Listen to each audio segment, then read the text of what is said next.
Welcome to This Week in Hospitality Marketing, live show number 421. I am your host, Lauren Gray. Thank you so much for joining us live. If you're watching us on Roku, Google, Roku TV, Amazon TV, Google TV, Apple TV, Samsung TV, yes, all of those. We have the Hospitality Channel also on your Apple iOS as an app or Google Play as an app for your Android phone. We are literally everywhere. Plus, also simulcasting on multiple pages on Facebook, single page on LinkedIn, multiple channels on YouTube, X, now that I've stopped getting past the idea of calling it Twitter, and of course, Twitch, if you use your media console for your watching of stuff. I am finding more and more people that do that. And we're finding more and more engagement with people that are watching us on their media console, their Xbox or the PS5 or whatever have you to it. So thank you all for catching us, no matter which way you did. And for that, let's get right to our topic today. I guess I should prudently apologize. We just went through, of course, the passing of Idalia, the hurricane. So we had to go back to what we were before, which was elevating everything in our office since we got flooded with Ian coming through last year. And in preparation for this year, fortunately for us, unfortunate for the Big Bend area of Florida, we were spared the direct hit of Idalia. But nonetheless, hurricanes, whew, and we're just now getting into that time of year where we're going to see more of. So you might see more of this background for a longer period of time than I planned, rather than having got it back up into a studio form.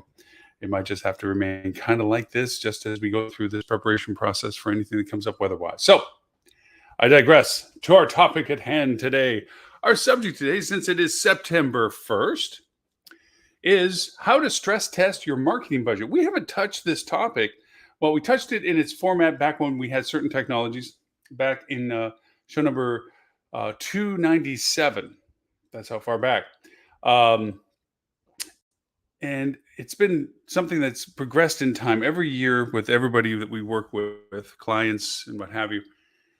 We go through the process within budgets of stress testing the budget. Now, if you're not familiar with stress testing, it's similar to kind of like what pilots train for. Obviously, different criteria here, but where they simulate problems.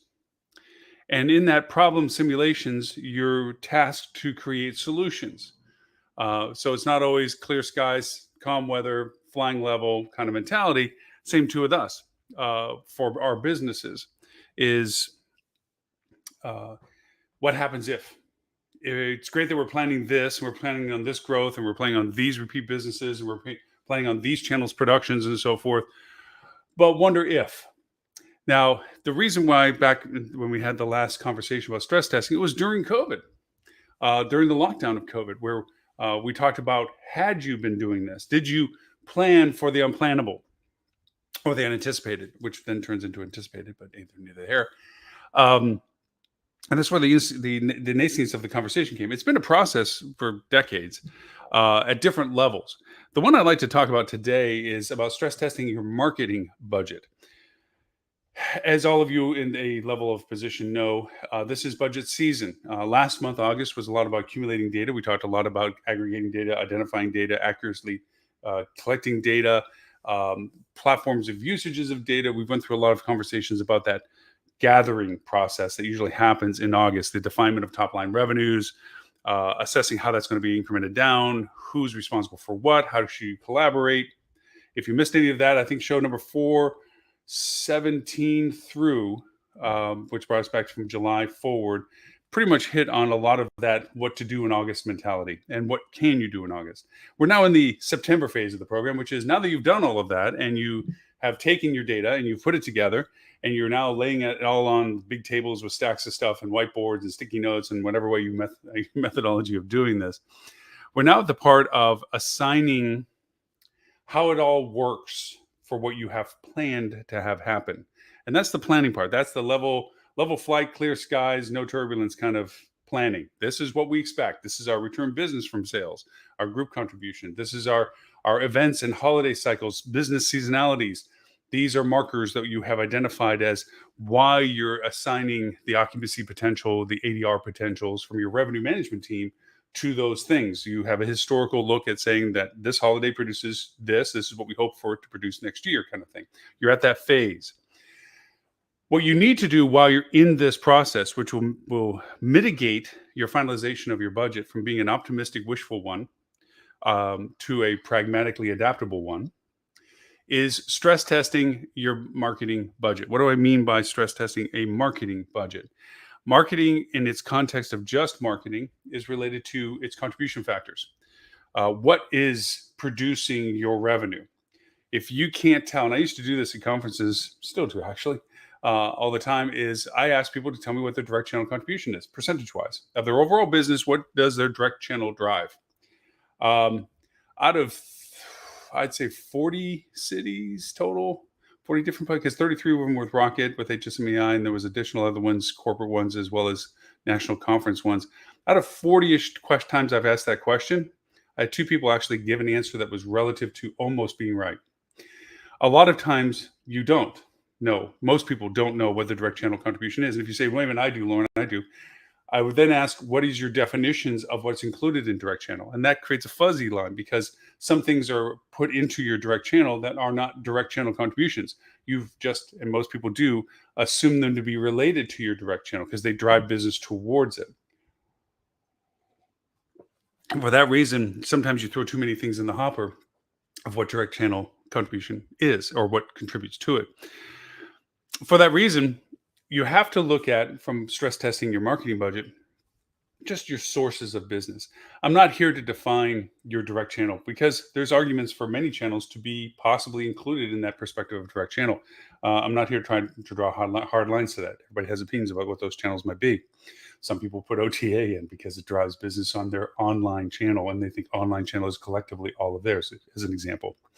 So stress testing your marketing is you've now got a lay of your land for what you are expected to produce next year. I mean, you've been given the goal of percentage growth for next year, revenue wise.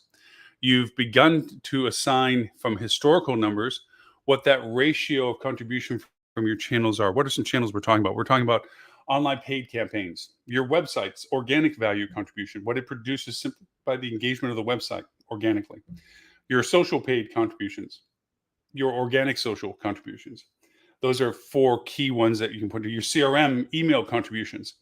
Other channels that are now new and unique, compared, especially since our last conversations about this a few years back, is your OTT contribution. What are you doing in OTT? Your meta search contribution. What are you doing in meta search? These are all aspects of revenue contribution from your marketing perspective. All of them have to be determined percentage-wise as to how do they contribute. We did share, and I will share in the notes for this show, a calculator that we've been using every year, and we keep refining both its mathematical metrics and also its questions of channels as more and more get included into the query to create a budget of your market. What is your contributions based on these categories of things? And the calculator is really straightforward. It's like, it asks for your number of rooms, it asks for your anticipated occupancy, your anticipated annual ADR. Very broad numbers. Annual ADR and annual occupancy, as you know, are kind of a median of all the different months that contribute to that. But from that, it will then calculate based on industry averages, percentage contributions related to your paid campaigns versus your social, or versus your organic versus your CRM versus your meta search. Okay. And create a ratio value of how much revenue you should expect from each of these channels.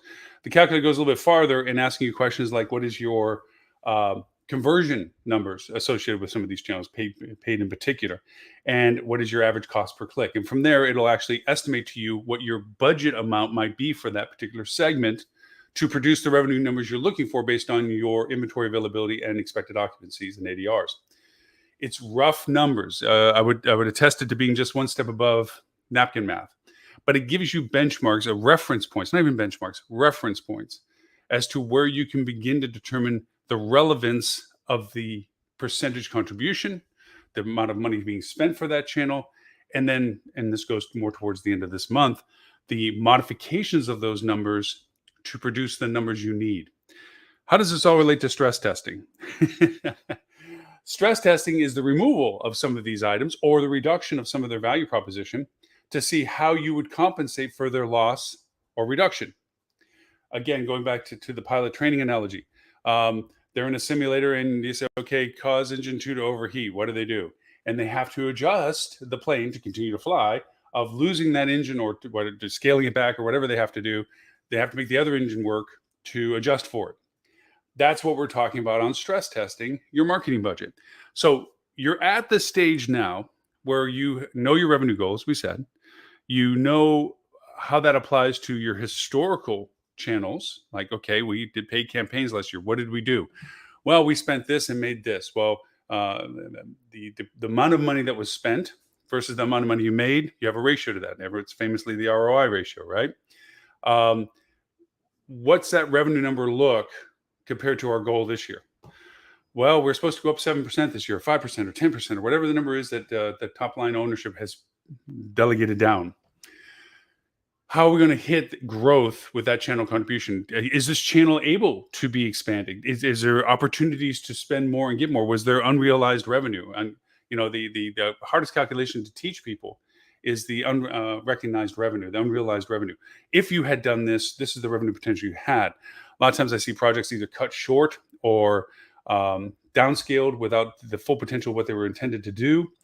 And they saw it only as a cost measure. Well, we hit our budget limit, we can't go any farther.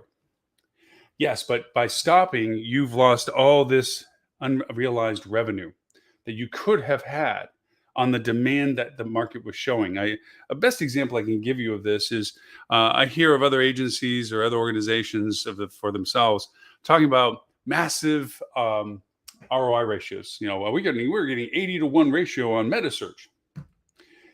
And they're very proud of that. It's like ROAS. I'm getting a 50 to 1 ROAS, return on ad spend. It's great that you beat your chest about how successful you squeeze that $1 to make 50 or 80 times more of its value. The unfortunate part of it is you're missing the point. By having that high of a ratio means that you're not spending enough to the demand of your inventory. Now, in simple terms, if you're selling at market rate, if you're selling your best available rate at market, you're not discounting and so forth, which was the generation that you were getting that ratio at, then that means that there is a whole mess more people that would pay the price you're asking had you just simply spent enough money to get in front of them. That's what those ratios mean. That means you didn't succeed. You actually failed at yielding that channel's opportunity by not funding it enough to get that ratio down to a 10 to 1 or an 8 to 1 or whatever your basement threshold is for conversion value based on your net revenue. That's what that means. So it's not a beating chest success story. You miss the big picture, which goes back to talking about common vernacular, centralized KPIs, key performance indicators that everybody agrees on. This is our goal. Our gross revenue number, top line revenue number is what we're striving for. We're looking for the channel contribution to be a certain amount, which means it has to be a certain dollar amount, which means that's the goal. It's not the ratio of what you spent as the success metric. It's the production of the spend that is the success. That is the key element to being successful in your marketing budget. You were given a goal that everybody agreed, multi-channel or multi-departmentally, sales, revenue management, marketing, operations, that everyone agreed to. That was our goal. How we get there was all of our measures of contribution to it. So stress testing is where you remove those numbers of success and find out how else you would adapt. Now, the first easiest step to stress testing, and this is just a basic starting point if you've not done this process before, is let's take a channel that's easy to understand the definitions of the ratios of spend versus return. Your paid ad campaigns online, your Google ads, your Bing ads, your paid ads on there, whether you do display or retargeting. We're not going to get too granular to it other than just paid ads at this point. So you're looking at your paid ads and you have a certain percentage of conversion. Okay. Now, you have a certain spend to that, and you do probably use ROI as a reference point as your spend versus return ratio, and you're happy with that, and more importantly, the people you report to are happy with that, and you're looking at that saying, well, this will produce this much revenue at the current pace of spend our budget has allowed. Okay, you have X amount of budget that's spent for that. First question is, do you have the ability to break the ceiling on that should the return merit it? In other words, unexpected volume of traffic great results with that traffic, do you have the ability to pour more funds in it? Do you have that ability to do that? Because stress testing is on two different levels. It's the reduction of and the oversaturation of the opportunity of it. Do you have the response capability, or simply when you hit your budget limit, you have to turn off the campaigns, you pause because you're not have the authority to continue to spend regardless of the return on that spend? Raise your hand because I can't see you, but all too many of you have that problem. All too many of you, I've seen so frustratingly that people will go over and stop their paid campaigns that are wildly successful and allow their OTA, unbridled, unbudgeted campaigns to continue to run where they're willing to pay the 18-20% commission when they were getting such an amazing yield on their own spend. Not to mention the loss of direct channel CRM value for all of that as well. But that's another, we've had that topic before and we'll probably have it again sometime in the future.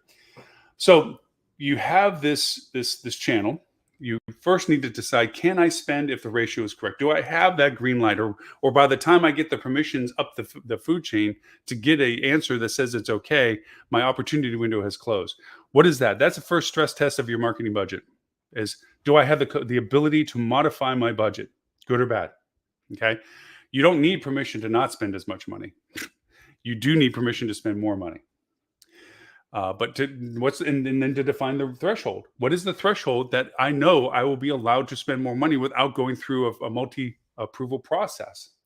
If I'm getting a ratio of 5-to-1, 6-to-1, I have green light already. Continue the program. We're all good. When that ratio goes below 3-to-1, I have a red light. I can't spend any more money. At that point, that opportunity has failed. Let's take that conversation the next step. Let's look on the inversion of, rather than going over and being able to spend more, what happens if I have to spend less, or what I'm spending is not producing? This is the reduction factor. This channel is not producing at the level that we anticipated. The first evaluation is performance metric. And what I mean by that is there a logistics or some systemic problem in the campaigns themselves? Are these campaigns not resonating? Are the lack of production of them because of the offer that they're tied to, the market that they're targeted to, the spend that we're allotted to? These are three factors associated with that. Okay. Either we're not talking to the right people, we're not offering the right product, okay, or we're not spending enough to get in front of the right people because our budget's too tight that their spend is not producing enough visual voice for us to represent ourselves well enough for the conversion metrics to be productive. Those are the three factors associated with that kind of analysis. If all of those are true, no, this is proper targeting, the people we're getting in front of are responding, our budgeting amounts, spending more is going to make a benefit to it, spending less will get us out of the window of voice that we want. So that's answerable to it.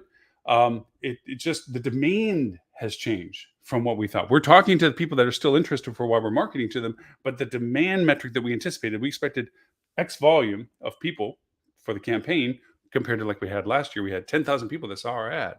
Okay. We're only seeing 6,000 people or 5,000 people see our ad same time this year. Well, that means that we have to decide what is our red light breaker, in the sense of, is it an ROI, which is terrible to have because a lot of times you can dip and ebb and flow with your ROI, where if you just gave it the extra day, you'd be back on top of the pile. But after 72 hours, you mandated that if it doesn't produce at least 4-to-1, we cut the program off or pause the ad campaign, only to find out the next day, seasonally Thursday compared to a Wednesday kind of thing, traffic went right back up and you'd be back in business again. This goes back to good data, what we've been talking about for the past several shows, especially since the GA4 conversion as of July 4th and 1st. Same thing. Well-known weekend back then, like this weekend for Labor Day. You have to have good data to know that your demand date or your demand days of the week and your production days of the week are definable data points. It's fascinating with GA4, just as a small tangent on this, that you can produce these things that say that Tuesdays are my highest volume traffic days between 1 and 4. I'm making this up, but it's relatively accurate. My highest production days, meaning those people that do convert, is on Thursdays from 6 to 8 p.m. How would you know these things? Because you can see it in your GA4 data. You can go look and see traffic volumes, conversion volumes. And then you can start creating connections as to who is the most out of both. when did we first get from them? What did they first touch? What is their attribution? Where did they come through to do what they did? What did they engage with, the ad campaign or whatever? Because it all influences what we do the next time to try to repeat that. We literally try to repeat lightning hitting in a bottle again. It's not so much lightning, it's just pre-planning. Luck isn't luck, luck is preparation. So with this, you have these, what should I do? What are the first question about any stress testing of market budget, what are my thresholds where decisions have to get made? What's my high? What's my low? So you have fences. When we get to this point, we have to make this call. When we get to this point, we have to make this call. And what call is that? And what do we do? Okay, it's great that we know what we have to make a decision. What is that decision process like? When we get to a low ROI, when we get to a low traffic number, when we get to a low production number, what are the metrics that we make that trigger? What is our response? And let's be clear about things. And I want to make this as a very strong point. There is a very big difference between reaction and response. I know it sounds silly that we're harboring on the mentality of this. Reaction is like a bug landing on you. A spider, if you're afraid of spiders, whatever. Response is, what do you choose to do about it? Like, oh, whoa, spider. Yeah, okay. Come. I have to get the spider off, especially if it's one that's going to bite me.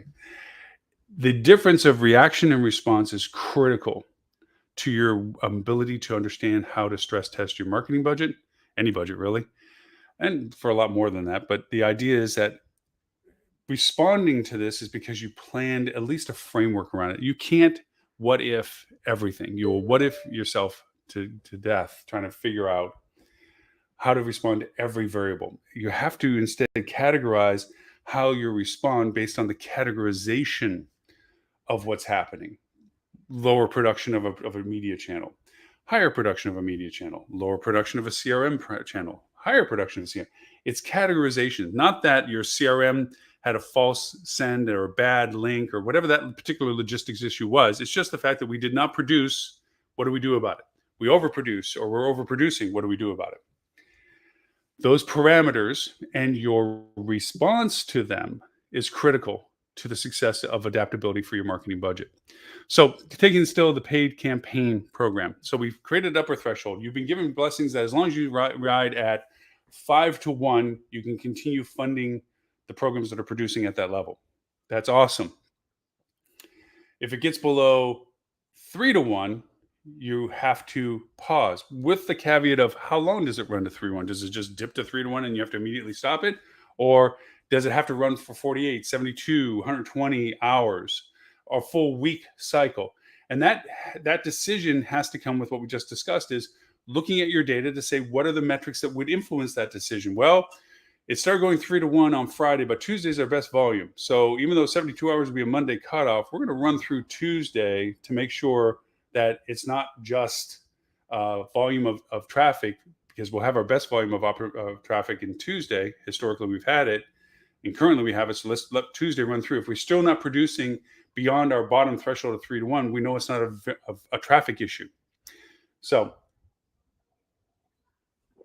the other way to solve the other two components I tell you about decision making is, are we talking to the right people? That is bred from the idea that as soon as this happens, you have other targeting campaign combinations, filters, that you reinstitute. If you haven't already built them, you make them where you say, well, and I say this from the idea that when you first create ad sets, and I digress to a conversation we had about paid media and paid marketing and how to create ad campaigns. This goes back several different shows, but I think it's 402, I think, is when we talk about this in better detail.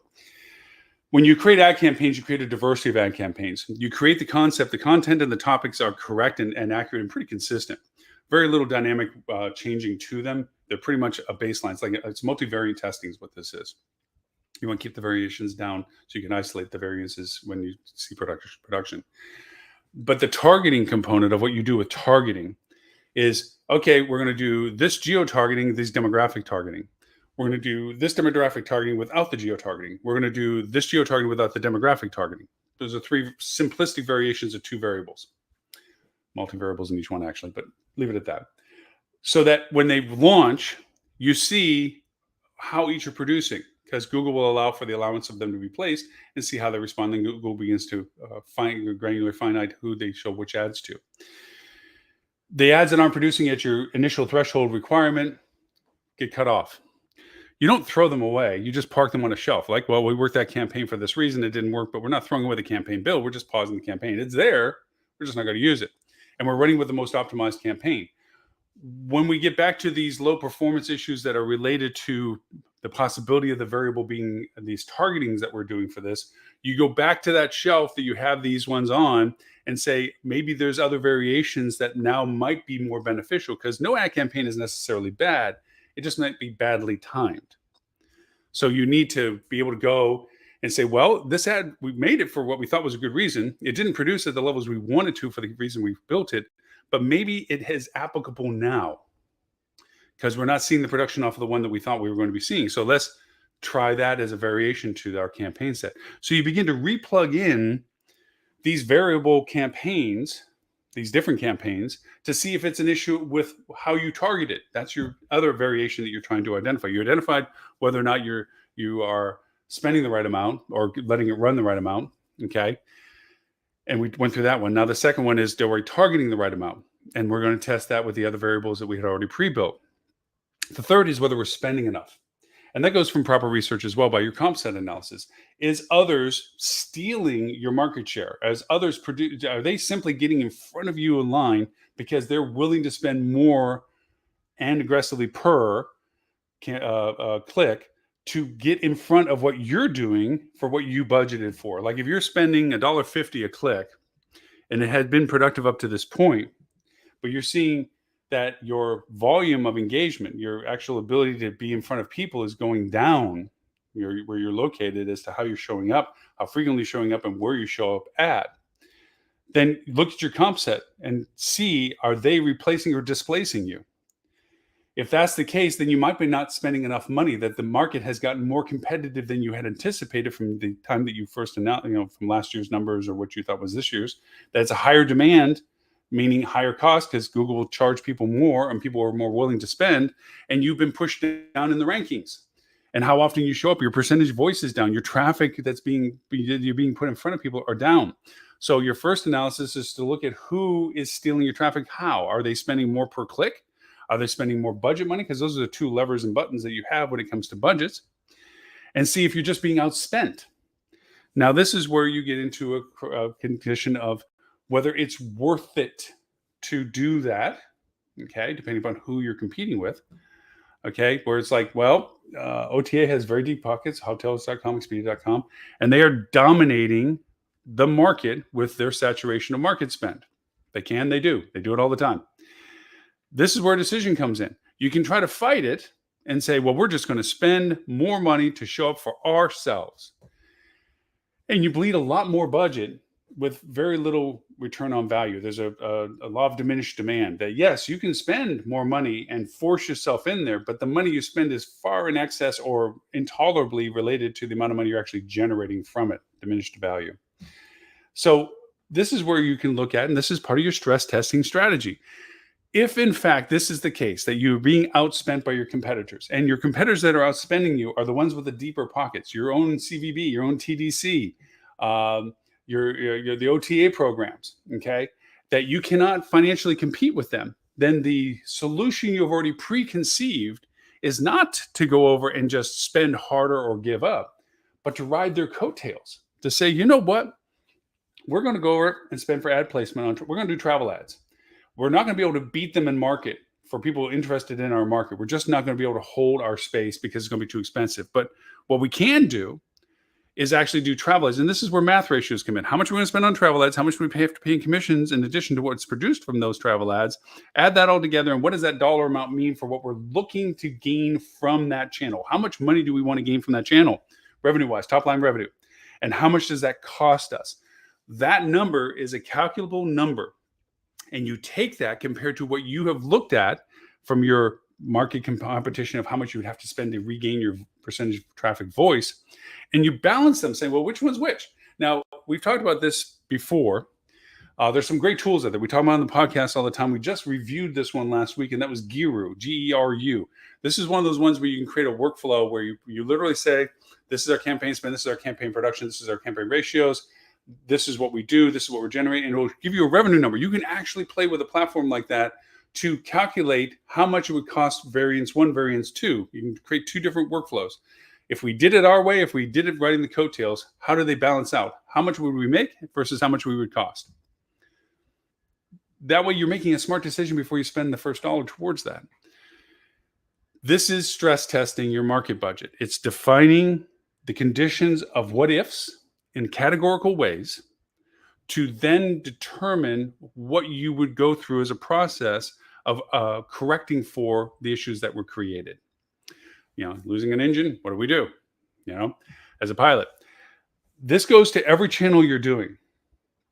I would say that in a progression, that you first look at making sure you know what you need to predetermine as decision models. And the first and most critical one is breaking the ceiling on value. Can I continue on with very little food chain endorsements, permissions?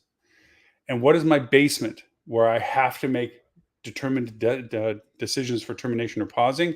And what is the criteria related to both? First decision on a stress testing for any budget, okay, marketing included.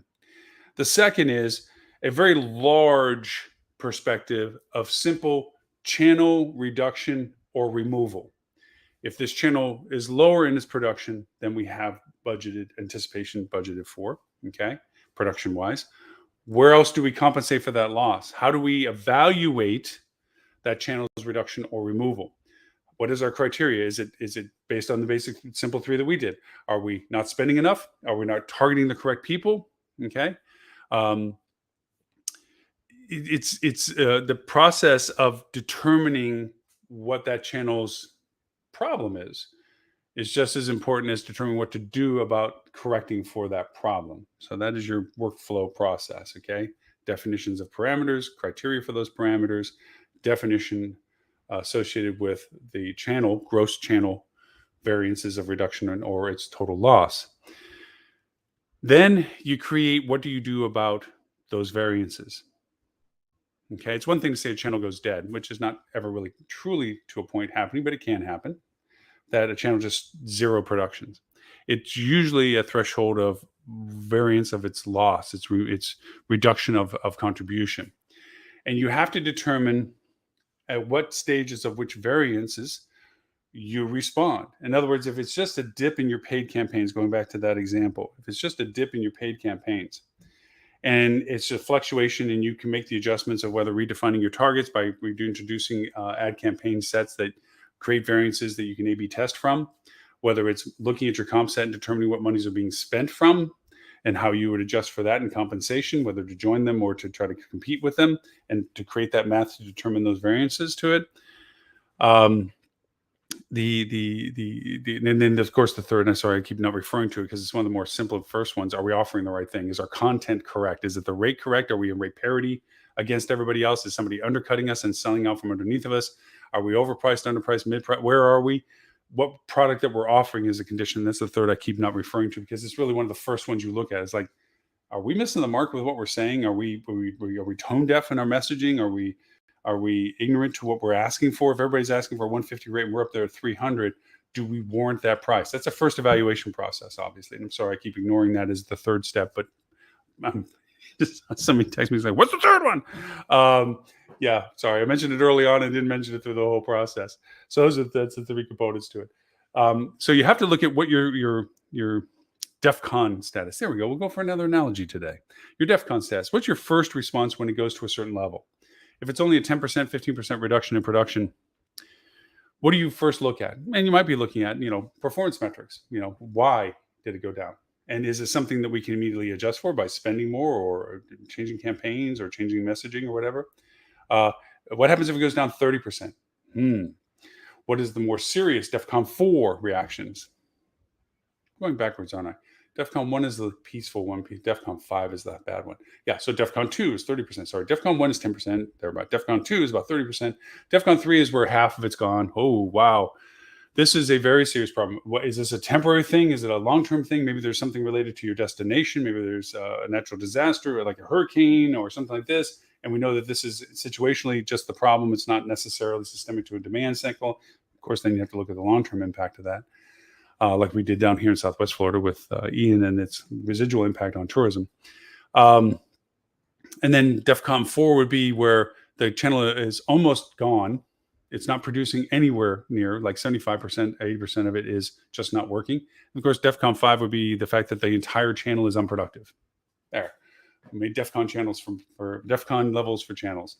The idea is that you should have a staged response to how big the variance is. That would be a critical component to it. The next for this process is identifying that. That's great. Doing what you would be doing with that particular channel based upon the variance that it's performing at is its own aspect. The other component to that conversation, and a critical one, is what do the other channels do about it? I'll hold that thought and I'll get back to it. The idea of, if your paid channel starts going from DEFCON 1 to DEFCON 2 or DEFCON 3, 20%, 40%, 50% kind of loss, where else can we make up? If the channel is not producing, we've already forensically looked at the problem, and it's not from the offer, it's not from what we're spending, it's not from the messaging, okay, the targeting, excuse me. None of those things are the causation of this. It's a demand cycle that's down. That channel is not being used for the demand to our market. That's the premise. Are there other channels that are performing better? Like the analogy, if you lose a sense, your other senses get heightened. Same too with this. We might find that we planned that paid media was going to produce at a certain level for a particular month, when in fact times have had a change and paid social came into its own. It just turned into the channel for that month based on the events of that month, the business demand of that month, the holidays of that month, in a different way. We see things like, Twitter turning into X or something. I'm certainly not giving you credit for doing that and or for making this kind of analogy work or situation work. But say, for instance, everybody just takes to Threads.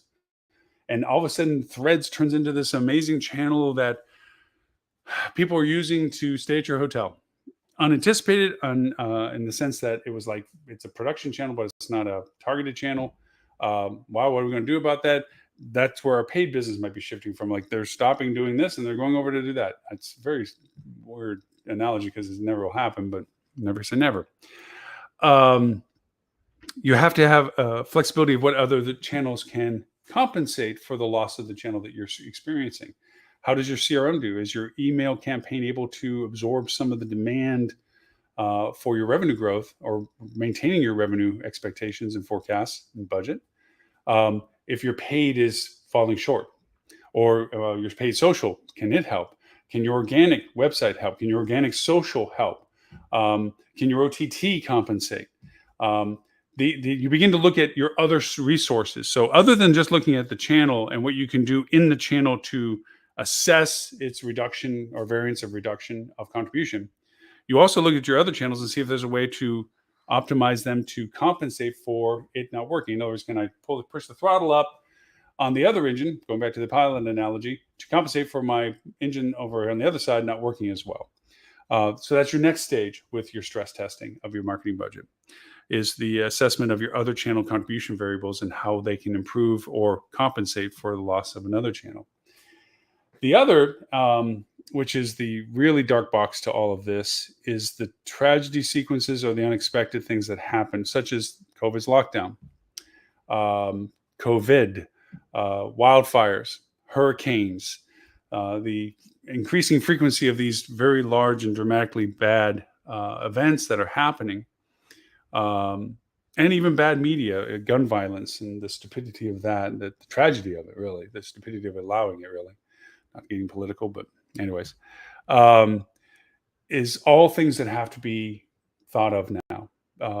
Times, days past, it really wasn't one of those things that you could adjust for in a budget. if something happened in your market and your demand to market went down because of it, it was an unfortunate circumstance that just had to be dealt with on a situational shoot from the hip. What can we do about it, kind of thing? If a tragedy happened in your city and all of a sudden the demand that you had on the books even or had expected to come dries up because of the perception of your market. It used to be a toss the hands up in the air. We do what we can. We pause the people. We lay off people. We cut costs, whatever. Knee-jerk operational cutbacks. And we had dozens of shows about that back in the middle of COVID when it was all happening as to the response necessary for the unexpected. But nowadays, with the expectations from ownership, the expectations of management companies and so forth, you should have a black box result, a folder you pull out and break the seal and go, if this stuff happened, this is what we thought we would do about it. You need to have those conditional things. These are the unpleasant things that not normally get shared with all of the team members. These are usually reactions that are very dramatic and that usually have a small audience that is aware of what you plan on doing should that happen. If part of your hotel burnt down, if something tragic happened in your market, you should have some concept of what your initial reaction might be, from shutting off expenses to readjusting your marketing. Like, for instance, we had a couple of very interesting shows, and this goes back 2 years. So I would say around show 250-ish range kind of thing, where we talked about having a crisis response for social media. What happens if you have a tragedy or a negative newsworthy event that happened at your property? What is your response? What is your response team? What did they do? And we talked about social media being paused immediately and everybody's access removed from it except for the designated voice of the business, so that you don't get the proverbial, the intern posted wrong, where, some tragedy happened at your hotel and somebody's saying, hey, it's Sunday 7-2, you should come join us. When in the news, the tragedy is in the forefront. Having those mistakes, those mistaken pre-scheduled things and so forth, what do you do? And what's the protocol of addressing the social media engagement that happens with these things? These are parts of response actions, not related to our stress testing of the marketing budget, but things that need to be thought through. The budgeting process, the budget season this year isn't just about the finances of expectation and the attainment of it.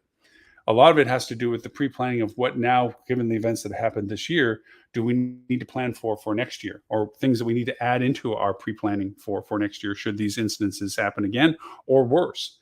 That is the real context to stress testing what you do for next year. It's not I finally got that off my plate. I figured they asked me for this much money and I broke it down into where I think all that money is going to come from. Justifying it or not is their problem, or so to speak, or hopefully they won't ask me. But this is how I cut it up into little pieces, that this will produce this will produce it, but no verification that you can actually hit those numbers. I see those budgets all the time. It's annoying because it's not because the person probably couldn't have done better. They just don't know they should have or could, or they didn't know how to. They just took a lump number and divided it up like a pie as to where they think the business comes from based on the margins of those contributions from the year past. Like, well, Paid did this much percentage. Paid did 30% of my total direct channel, or what we got off the web, and paid social did 15%, and organic did 25%, and and then you just slice the pie up. But those numbers aren't real based on the conversions of the channels that they're being applied to, and verifiable that they can actually be hit, because nobody's planning on a lesser revenue next year. I wouldn't say nobody, but most everybody. Everybody has goals for lots of reasons, and we definitely harped on that in the later July show for 16, for 19, where the biased ownership perspective of they define a financial number that can be possibly unrealistic for their own financial means, their own financial gains of being able to get loan approval from banks and verified growth for them to include more properties that they would manage or own or buy or whatever. They need to show positive financial numbers. And so they create artificial positive financial growth for properties that oftentimes is unrealistic. We had those discussions. So in the world of stress testing, you have to look at these people that just take a number and divide it into channels with no verification that it's an attainable number. You need to call them on it. So you say this channel is going to produce this much money, and last year it produced how much? Oh, so you said that this channel is going to produce an extra $100,000 over the course of the year. How much do we have to spend for that? They won't possibly have an answer because they don't realize that they just applied a value without an assigned cost. Maybe they did and said, well, it's going to cost us $10,000. Okay, so you're going to get a 10-to-1 ratio on that. What is the cost per click? Is that going to go up? Is it going to stay the same? Is it going to go down? They may have not gone that far in their decision process, because then it's very easy to say, well, we expect the cost per click to go down. Really? And you have that based on what? What's the reason that you think that the actual cost for us to produce is going to go down for this next year? No additional competitors, because more competitors means the rate can go up because you're competing against their bids. Same demand, so you don't think that other people are going to jump on the wagon that they didn't jump on last year, which is also going to drive up the cost per click. There's an argument or conversation that has to go on with that. And then from there, even if they say, well, it's going to go up 10%. So you're going to get a 10% increase in cost. You're going to get a 10-to-1 ratio, which matches what we did last year. So you're actually saying we're going to spend more to make this number, but we're not going to actually make more number if the price goes up. See, then the ratios begin to break down. I'm going to spend more, but you're saying I'm going to produce more from it. When it's not the case, I'm going to produce the same, which you just pointed out in math. So it begins to create these fractures of how people try to hopefully figure they can get past the deeper questions. Hopefully they don't ask about this. Hopefully they just acknowledge the number. Hopefully they're looking for other things, and that my numbers are just a pass through to make sure that it looks right. This is where these budgets fail. This is why the budget integrity system is so flawed, because very early on in the next year, when these budgets are taken out and they're shiny new budgets and people are more worried about what they can spend than what they have to make, if all of a sudden it begins to break, wheels start falling off the wagon. I have seen persistently revenue growth numbers for this year that have never been hit because they were unrealistically formatted, unverified in their capabilities of being produced. And even though the hotels are producing year over year success, they're failing at their budget requirements because of the unrealistic numbers. Plenty of examples of that, sad as it may be.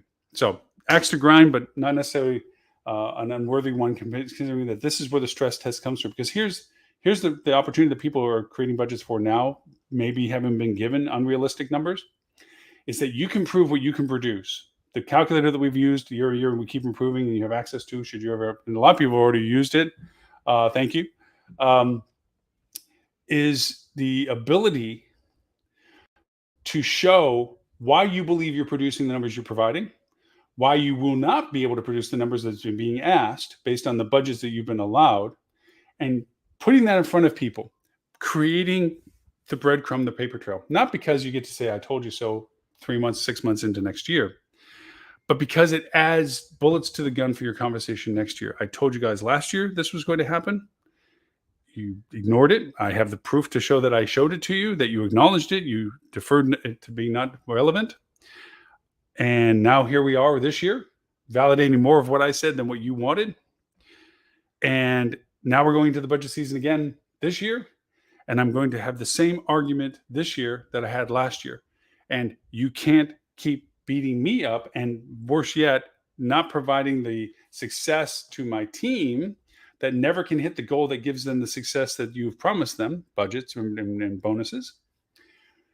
And you're now deteriorating your own infrastructure. I've had these conversations. I've validated it with pointing out that you are killing the incentive of our teams, primarily sales teams, and revenue teams that are budgeted, and marketing teams that are budgeted, are bonused out for performances. Because the performance markers that you've set into place are not realistic based on your expectation versus the reality of what funding you've given us to produce them.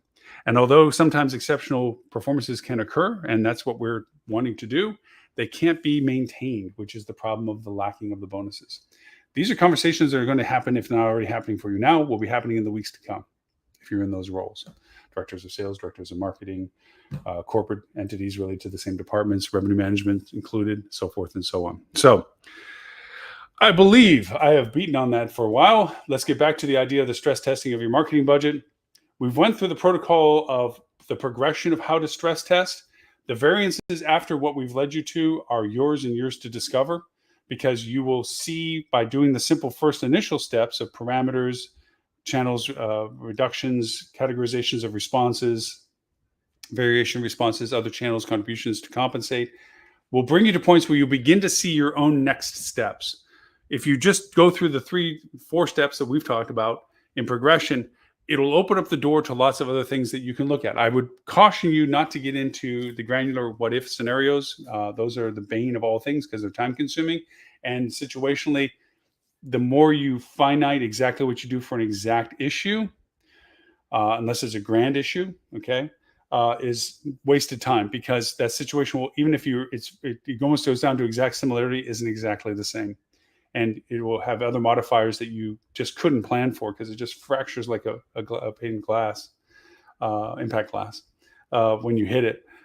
When it comes to all the variations you create, you have to create main channel variations. If this, then this, then this, and this, very singular linearly with only one tangent varying off of each one, and then model it that way. And like I said, tools like Giru and things like that, Funnelytics and so forth, are very helpful in that process. And I'll put those links in the show as well.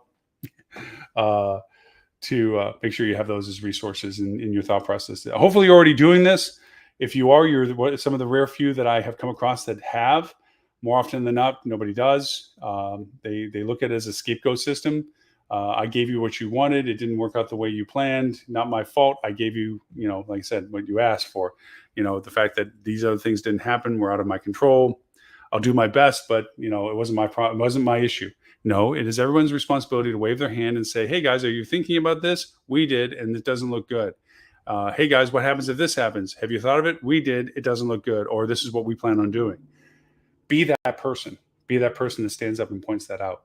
Don't be the one that just hopes that you can shuffle the things to make them look the way that they are wanting to be seen, and then say, hey, not mine. That happened to you.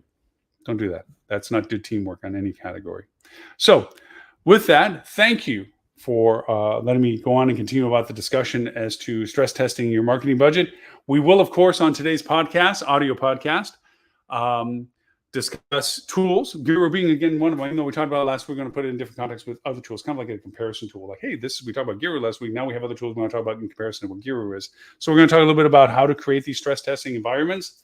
We'll talk about our calculator budget that we work with and what we came up with the modality of numbers for and so forth, as to know a little bit better how the system works. And you can modify your own system. It's not, we're not selling anything. It's a great tool to use. People have used it for over these years. It's turned into quite a very popular thing off of our website for people to download that and the MetaSearch calculator. A high usage at this time of year, obviously, you go to figure. And I've had people modify it and give great suggestions about how to change some things, or could we add some things, or do you really need this thing, whatever. It's been really fun to deal with people going back and forth about the calculator, but it's a highly useful one. We'll talk about it on the podcast.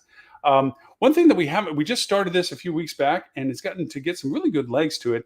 We started our own radio station. Yes, I know. I'm turning into a broadcast mogul. We have the TV station, Hospitality Channel, which is on, again, Roku, Google, Amazon, Apple, Samsung. Remember, there's always one I feel like I miss. And we do the podcast, obviously, which is on 39 platforms that you can catch. And we do that weekly as well. And like everything, the podcast has been for 17 years. The live show has been we're in our 10th year. But we started a radio station now. Look for the Hospitality Radio. The website's actually hospitalityradio.com. It's being built, so pardon the dust. Because I'm trying to figure out which modality I want to make the template, but I want to get it launched and running. So it's been up for a couple of weeks, but we're on 26 channels globally. It's a fascinating world, international broadcasting. We're in 26 platforms around the world. We're getting some really good listenership. It's basically what I've done right now is I've taken currently my podcast. I just asked Tim Peter if he would like to add his podcast and schedule a designated time during the day which his podcast would run, like the Tim Peter Hour at 1:00, Mondays through Fridays, kind of thing, where his podcast would run. I'm reaching out to other people that I have a very high respect for that do great content podcasts, whether they would want their content put onto the radio station as well. But it's a 24/7. Again, just like the TV channel, the radio station is dedicated to all things hospitality. This is hospitality industry stuff. We're not there to, quote, entertain and give consumer-based dialogue about where to go, where to stay, where to eat, kind of stuff. We're not that. It's about our industry, like what we're doing now for the live show. I imagine I'll probably start putting the live audio tracks on for the live show as well, since it's usually me just waving my hand and talking to a screen. They'll make great podcasts. I have a face for radio. So we'll have those over there probably as well. We'll schedule them for certain times so that if you don't want to catch the podcast in series or look for the next podcast, which I'd love for you to do, and thank you so much for the thousands that do. You can go to the radio station if you just want in the background. And with the radio station compared to the podcast is what we do. It's me, it's guest hosts and so forth. The radio station can be all the people that we bring in to do it. So if you have suggestions as to what you'd like to hear on the radio station, as always, just like we have already for the podcast and this live show, you can go to hdm.news/talkback. There I always ask a weekly question audio wise, and you can answer it. Or I also say, tell me what you're thinking of. And I get great advice, great suggestions, great feedback, great criticisms as to the live show, the podcast, and what have you. And then there's also a question that you can answer whether or not I can quote you, I can play your quote, I can refer to you, whatever. We always go for the permissions, your data, not ours. But you can give us feedback about the radio show now, radio station. So you can say, hey, I would love it if you could put this kind of content on, or can you put this kind of stuff on? I'm going to reach out to some of the associations and see on some of the audio that's been recorded of older keynotes and so forth, that they're no longer trying to monetize in their association platform, whether we can start putting up old presentations. Like I always say, it's not that it's old and out of date. It's just some things are timeless. Old school stuff is just same skills, new tools for now. So a lot of times great older advice is still great advice. You just have to adapt it into the tools that are now available. So think about that. It's at hospitalityradio.com. Also, just since we're plugging everything of ourselves right now, we do have a peer level group called Hospitality Marketing Club, which is hospitalitymarketing.club. It's just the screen has a little place to put your email in. I send you a quiz. If you can pass 90% on the quiz, it shows that you know or working with hospitality marketing. Again, we're not there to teach from zero. There's plenty of other, too many actually, places to teach you vernacular and buzzwords and so forth. This is for people that are doing what we're doing, hospitality marketing. They handle accounts, they work on things, they handle ad accounts, they handle content, social, whatever it is. They're in the space of hospitality and marketing. And it's a great peer group because now it's an open collaboration. You get to ask crazy topics that most people glaze over when you ask them because they're not in your space. Now you can ask people that go, oh yeah, or maybe I've had great ideas. It's a lot of fun. It's a great group. We do a lot of it, live Q&As and stuff. Not fun for that. And that's hospitalitymarketing.club. You can go there, sign up. I'll send you the quiz. As always, our TV channel, 209 countries. We also simulcast, as you know, Facebook, LinkedIn, Twitter, and YouTube. Thank you for everyone that watches. We recast this show 11:30 a.m. Sydney, Australian time for our APAC friends, and 11:30 a.m. Wednesdays, UK, London time for our UE and Mideast friends as well. So we'll try to make sure we're time sensitive to all the time zone. With that being said, though, we get some amazing people that are from around the world at 2:00 in the morning listening and watching us. So thank you very much for that. So with that, my name is Loren Gray. I thank you for the privilege of your time, and I look forward to talking to you all next week.